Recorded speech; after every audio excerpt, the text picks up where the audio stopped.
kunnafoni min bɛ di nanzarakan na o bɛna yɛlɛma aw ye todunkan na a bɛna lase aw ma seeru sila maraka faama fɛ sabula kunnafoni sɔrɔbaliya o ye kunnasiri ye. Maraka faama ka journal banbara bɛna lase aw ma ka sababu ɲuman kɛ malizoom.net ye. Maraka faama i bisimila bi kunnafoniw bɛ cogo di. Bi ye tarata ye janvier kalo tile 22 san 2019. Kunnafoni labɛnna fasirijɛkulu maaw fɛ a bɛna lase Seydou Sila maraka faama fɛ. Ibrahim Lam misirakaw ka fimani kale to suya kɔlɛ la. Kunnafoni bakurubaw filɛ.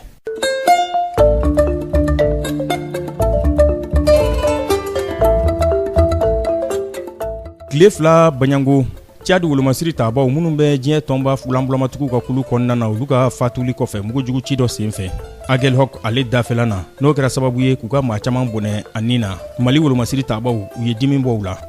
Solonadon jɛkulu l'école karamɔgɔw olu tɔgɔ la minnu ye bolonɔbila kɛ octobre kalo tile 15 san 2016 o bolonɔbila sɛbɛn na u y'a jira k'a fɔ k'u bɛna tile 5 baarabila k'u bɛna o waleya u y'o ɲɛbila baarabila sɛbɛn u y'o labɛn.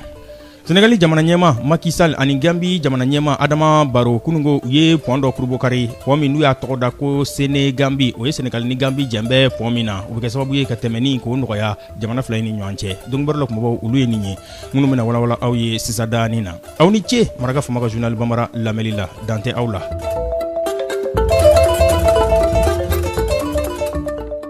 An bɔra k'o de fɔ sisan tile 2 Banyango o tɛmɛlen kɔfɛ mugujugu ci o waliyalen kɔ Agel Hok ale dafɛla na ale jamana kɔrɔyanfan ka taa kaɲagayanfan ye MINUSMA diɲɛ tɔnba ka wolomasiri taba fugulanbulamatigiw Tchadi jamanaden minnu bɛ o kɔnɔna na ni mugujugu ci kɛra ka ɲɛsin olu ma a kɛra sababu ye u ka maa 8 o bɔnɛna a nin na maa caman o joginna kunnafoni laban ko Mali wolomasiri tabaw n'o ye forces armées maliennes ye bakuruba fɔla an kuma faamaw k'olu kɔni ye fasan ban mugujugu ci la dɔw ɲɛ la o kɛra kunungo olu ka mugujugu ci senfɛ u ye maa 13 mugujugu ci la jatigɛwale kɛbaw la u y'olu do bɛrɛ la an ka 20 janvier kɛrɛnkɛrɛnnenya la san 2019 o kɔni kɛra k'a sɔrɔ an bɛ sangabunda la k'a sababu kɛ ni mugujugu ci in de kɛra ka ɲɛsin Tchadiens olu ka wolomasiri taba fulanbulama tigiw ma n'a kɛra sababu ye k'u ka maa 8 k'o bɔnɛ a nin na maa caman olu joginna a jirala k'a fɔ ko faamaw k'olu kɔni ye mɔnɛ bɔ ni nin de ye mugujugu ci la jatigɛwale kɛbaa dɔw ka wulikajɔ senfɛ sigida la n'u ko ma ko tɔyi u ye 13 u y'olu do bɛrɛ la.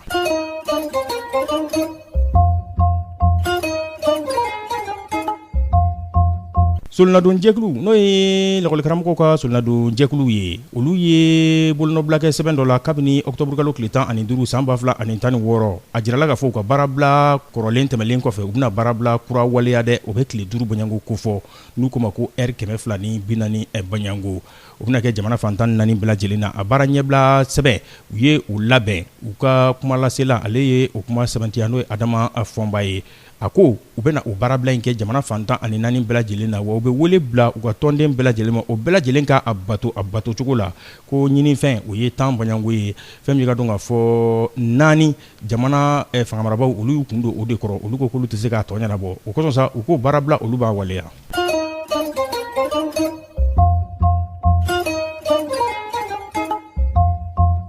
Jamana ɲɛma Senegali jamana o tɔgɔ la Macky Sall ani Gambie jamana ɲɛma Adama Barrow u ye kurubɔn karili kɛ kunungo a kɛra nisɔndiyaba ye ka sababu kɛ u ye sen dɔ dilan n'an ko ma pont u y'o dilan Senegali ani Gambie ni ɲɔgɔn cɛ yaasa maaw ka taa ni ka segin o bɛ se ka nɔgɔya cogo min na u n'u bolofɛnw a bɛ kɛ sababu ye ka sɔrɔ bolo ka yiriwa kosɛbɛ jamana fila in ni ɲɔgɔn cɛ Casamance sigida ko o wabɔ fɛn min ye Gambie ani Senegali o ni ɲɔgɔn cɛ. Jamana ɲɛma Burkina Faso tɔgɔ la Roch Marc Christian Kabore kunungo a ye minisiri ɲɛma kura a ye o sugandi o tɔgɔ de Christophe Dabire a kɛra maa ka baarabila kɔfɛ n'o ye minisiri ɲɛma kɔrɔ ye a jirala k'a fɔ minisiri ɲɛma kura in ale kɔni bɛna wulikajɔ kɛ yaasa a bɛ se ka ka cɛbɔw k'olu fara ɲɔgɔn kan cogo min na yaasa gouvernement kura o ka se ka sigi sen kan Burkina Faso ale kɔnɔna na. Nin bɛ dan sigi bi la selu la min labɛnna fasirijɛkulu maaw fɛ k'a lase a balimakɛ Seydou Sila maraka faama fɛ Ibrahim Lam misirakaw ka fimani kale to suya kɔlɛ la ni ala m'an ka jɔnya jɔnna sini an na ɲɔgɔn sɔrɔ yan waati kelen ye radioso kelen ka kunnafoni kuraw k'olu lase aw ma ni nin nisɔndiya kelen an ka baara don a kɛli o t'an tɔɔrɔ n'a b'a fɛ ka segin ka maraka faama ka journal Banbara lamɛn a bɛ taa malizoom.net ale sanfɛ www.malizoom.net cakɛbara bɔlɔlɔ kunnafoni disira don an na maraka faama ka journal Banbara a ka kunnafoni jataraw a ka laselibaw an n'a bɛɛ lajɛlen ye mun tora ne o ye k'aw fo k'aw waleɲuman dɔn a ka kanuya kurayali la sanga ni waati ka ɲɛsin an filɛli ani an lamɛnli ma radio bɛnkan 97.7 fiɲɛ suru ka bɔ Sugunikura Kuluju nagakɔrɔla na aw k'an bɛn sini ni Alahu subahana wa taala n'a jɛna n'a ye. Maraka faama ka bi journal Banbara lasera aw ma ka sababu ɲuman kɛ malizum.net ye.